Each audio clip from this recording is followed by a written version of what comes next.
Breaking news చూస్తున్నాము. ఇటు Trump పై కాల్పులు జరిపిన నిందితుడిని అరెస్ట్ చేశారు. నిందితుడి ఫోటోని ప్రస్తుతానికి ట్రూత్ సోషల్ మీడియాలో ట్రంప్ పోస్ట్ చేశారు. సెక్యూరిటీ స్క్రీనింగ్ ఏరియాలో కాల్పులు జరిపిన నిందితుడు, దానికి సంబంధించిన విజువల్స్ని మనం రైట్ సైడ్ బాక్స్లో చూడొచ్చు. ఆ సెక్యూరిటీ ఏరియాకి దూసుకొని వచ్చేసాడు. అక్కడ ఎదురుగా ఉన్న ఇద్దరు సెక్యూరిటీ పర్సనల్స్ని షూట్ చేసి పారిపోయే ప్రయత్నం చేశాడు. సో ఒక్కసారిగా సెక్యూరిటీ పర్సనల్స్ అతన్ని అడ్డుకునే ప్రయత్నం చేశారు. మొత్తంగా 8 రౌండ్ల కాల్పులు జరిపిన ఆ వ్యక్తిని అరెస్ట్ చేసిన ఫొటోస్ని మనం రైట్ సైడ్ బాక్స్లో చూస్తున్నాం. డొనాల్డ్ జే ట్రంప్ అరెస్ట్ చేసిన తర్వాత ఆ ఫొటోస్ని రిలీజ్ చేశాడు ఇటు అమెరికా ప్రెసిడెంట్ ట్రంప్. కానీ ఆ ఈవెంట్ ఏదైతే జరుగుతుందో జర్నలిస్టులు 2600 మంది జర్నలిస్టులకు సంబంధించిన వైట్ హౌస్ ఈవెంట్, జర్నలిస్టులతోని ప్రెసిడెంట్ కలిసి ఆ డిన్నర్ మీటింగ్కి ఎలాంటి పర్మిషన్ లేకుండా, ఎలాంటి సెక్యూరిటీ క్లియరెన్స్ లేకుండా కావాలనే గన్ను తీసుకొని అందులోకి పరుగులు తీశాడు ఆ నిందితుడు. అంటే ట్రంప్ని చంపాలన్న ఉద్దేశమేనా? ఖచ్చితంగా అంటున్నారు ఇటు విశ్లేషకులు. మనం చూడొచ్చు ఆ సెక్యూరిటీ ఎంతమంది అక్కడ నిల్చొని అడ్డుకునే ప్రయత్నం చేస్తున్నారు. వచ్చి రాగానే ఆ సెక్యూరిటీనే ఫస్ట్ షూట్ చేశాడు. ఆ సెక్యూరిటీ కింద పడిపోయే ప్రయత్నం చేస్తూ మొత్తానికైతే మళ్ళీ తన వెపన్స్ని తీసుకొని ఆ నిందితుడిని పట్టుకునే ప్రయత్నం చేశారు. సీక్రెట్ సర్వీసెస్, లా ఎన్ఫోర్స్మెంట్ ఈ బృందాలన్నీ కూడా ఇమీడియట్గా రెస్పాండ్ అయ్యాయి, సరిగ్గా పనిచేసాయి, చాలా వేగవంతంగా పనిచేస్తాయి అంటూ వాళ్ళని కంగ్రాచులేట్ చేస్తూ ట్రంప్ ట్వీట్ చేశారు. సీక్రెట్ సర్వీస్ సిబ్బందికి ట్రంప్ కంగ్రాచులేషన్స్, అలాగే ధన్యవాదాలు, థ్యాంక్స్ చెప్తూ వైట్ హౌస్ కరస్పాండెంట్స్ డిన్నర్లో చోటు చేసుకున్న ఘటన గురించి ఆయన సోషల్ మీడియా మాధ్యమంలో మాట్లాడాడు. మనం దానికి సంబంధించిన విజువల్స్ని చూడొచ్చు.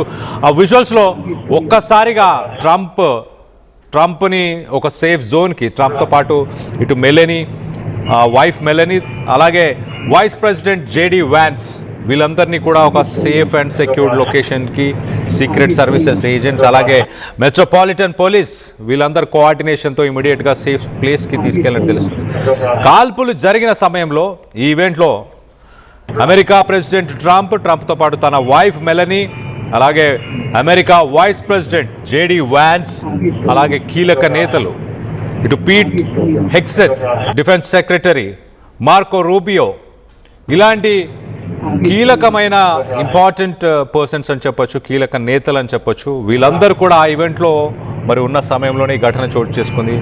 ప్రాణ భయంతో అక్కడున్న విఐపీలు, అక్కడున్న జర్నలిస్టులు 2600 మంది జర్నలిస్టులు ఉన్నారు. వాళ్ళందరూ కూడా ఆ టేబుల్స్ కింద దాక్కునే ప్రయత్నం చేశారు తమ ప్రాణాలు కాపాడుకోవడానికి. ఒక్కసారిగా ఫైరింగ్ మొదలైంది. 1 2 3 4 అలా 3-4 షాట్స్ ఫైరింగ్ చేసిన వెంటనే లోపల ఒక్కసారిగా ప్యానిక్ అయ్యారు. అందరూ గెట్ డౌన్ అంటూ టేబుల్స్ కింద దాక్కునే ప్రయత్నం చేశారు. మనం దానికి సంబంధించిన విజువల్స్ని చూడొచ్చు. ఒక్కసారిగా ఇటు స్టేజ్ పైన ఉన్న ట్రంప్ కానీ మెలనీ కానీ స్టేజ్ పైన ఉన్న వాళ్ళందరూ కూడా ఒక్కసారిగా కింద దాక్కునే ప్రయత్నం చేశారు. మరోపక్క రైట్ సైడ్ విజువల్లో కింద బాక్స్లో మనం చూస్తున్నాం, ఫైరింగ్స్ అయిన వెంటనే ఇటు సీక్రెట్ సర్వీస్ పోలీస్ ఒక్కసారిగా స్టేజ్ పైకి దూసుకొచ్చారు. అలాగే అక్కడ మెట్రోపాలిటన్ పోలీసులు కూడా ముందుకు దూసుకొచ్చారు. ఇక్కడ కింద టేబుల్స్ దగ్గర కూర్చున్న వ్యక్తులందరూ కూడా ఒక్కసారిగా కిందకి తలదాచుకునే ప్రయత్నం. మనం చూడండి, ఇనిషియల్గా ఆ వ్యక్తులందరూ కూర్చొని ఉన్నారు, వెంటనే టేబుల్స్ కింద దాక్కునే ప్రయత్నం చేశారు. అంటే ఒక సూపర్ పవర్ లాంటి అమెరికా ప్రెసిడెంట్ని అటాక్ చేయడానికి ప్రయత్నించిన ఆ దుండగుడు ఎవరు ఏంటి అనే డీటెయిల్స్ ఇప్పుడైతే బయటికి రాలేదు. కానీ ట్రంప్ సురక్షితంగా, ట్రంప్తో పాటు JD Vance, Trump wife Melanie వీరందరూ కూడా సేఫ్గా ఉన్నారు, సేఫ్ ప్లేస్కి ట్రాన్స్ఫర్ అయ్యారు అంటూ సీక్రెట్ సర్వీసెస్ కూడా ఒక స్టేట్మెంట్ ఇచ్చింది. 2024 జూలైలో కూడా ప్రచారం చేస్తున్న సమయంలో, ఆ ర్యాలీ టైంలో ట్రంప్ పైన ఇలాగే ఒక అటాక్ జరిగింది. అప్పుడు తన చెవిని తాక్కుంటూ వెళ్ళాయి, తన చెవి ఆ ఘటనలో గాయపడ్డాడు ట్రంప్ అని చెప్పుకోవచ్చు. ఆ మైలేజ్తోనే, ఆ సింపతితోనే ట్రంప్ గెలిచాడా? ఇటు దుండగుడి కాల్పుల్లో ట్రంప్ చెవికి అప్పుడు గాయాలయ్యాయి. ఇప్పుడు మాత్రం అదృష్టవశాత్తు ఎవ్వరికీ ప్రాణ నష్టం అయితే జరగలేదు. అంత చిన్న ప్లేస్లో దాదాపు 2600 మంది ఒక హాల్లోనే, వాషింగ్టన్ హిల్టన్ అనే ఒక హోటల్లో ఈ మీటింగ్ జరుగుతుంది. ఆ హోటల్లో ఒక కన్ఫైన్డ్ ప్లేస్లో దాడి జరిగినా కూడా 8 రౌండ్స్ షాట్స్ ఫైరింగ్ అయినా కూడా అదృష్టవశాత్తు ఎవరికి ఏమీ అవ్వలేదంటూ చెప్పుకొస్తున్నారు. దీనికి సంబంధించిన విజువల్స్ని మనం చూస్తున్నాము. సెక్యూరిటీ దగ్గర తను ఎంటర్ అవుతూ సో ఆ వ్యక్తికి సంబంధించిన ఫోటోని